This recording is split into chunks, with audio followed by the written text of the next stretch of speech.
If you want to learn how to distort in Krita, you're in the right place. In this video, I'll show you two simple distortion methods you can use to reshape artwork quickly and accurately. We'll cover perspective distort for corner pinning and flat perspective changes, and warp distort for smooth, natural bending and stretching.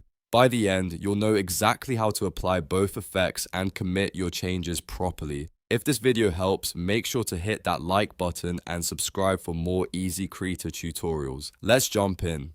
First, open Krita and make sure you have the image or artwork you want to distort on your canvas. Before you start, it's a good idea to duplicate your layer if you want to keep the original safe.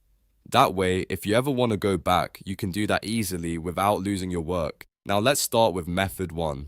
Perspective distort, also called corner pinning. To find this, go to the Tool Options docker on your screen. If you don't see it, you may need to enable it from the workspace panels. Once you've located the Tool Options area, click the perspective icon. This tool usually looks like a trapezoid or a shape that suggests perspective. After selecting it, you'll see corner handles appear around your artwork or selection. These corner handles are what you'll use to distort the image. Click and drag each individual corner handle freely to move it into a new position.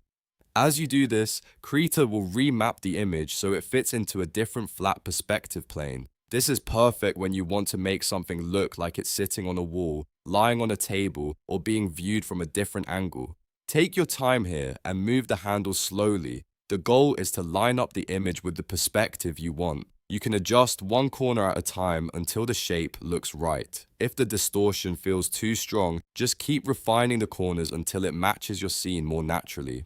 Now let's move on to method 2, warp distort, which is great when you want a more organic and flexible transformation. Again, go to the Tool Options docker, but this time click the warp icon. Once you select it, Krita will generate a grid over your artwork. This grid is what gives you precise control over how the distortion behaves. With warp distort, you can click and drag anywhere inside the auto-generated grid to bend, stretch, or pull specific parts of the artwork smoothly. Unlike perspective distortion, which changes the overall plane, warp distortion lets you shape the image in a much more natural way. It's especially useful for adjusting fabric, facial features, hair, objects, or any element that needs soft deformation instead of rigid perspective changes.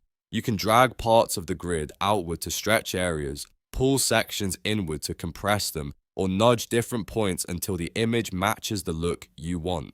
The best part is that the changes blend smoothly, so the result looks much more controlled and artistic. Once you're happy with your distortion, press enter to bake in your changes. This final step applies the effect and commits it to the layer. If you don't press enter, the transformation won't be finalized, so always remember to confirm it when you're done. And that's how to distort in Krita, using both perspective distort and warp distort. Perspective is ideal for corner-based shaping and flat plane adjustments, while warp gives you smooth, flexible control for more detailed edits. The more you use these tools, the easier it becomes to make your artwork look exactly the way you want. If this tutorial helped you out, please hit like and subscribe for more Krita tips and drawing guides.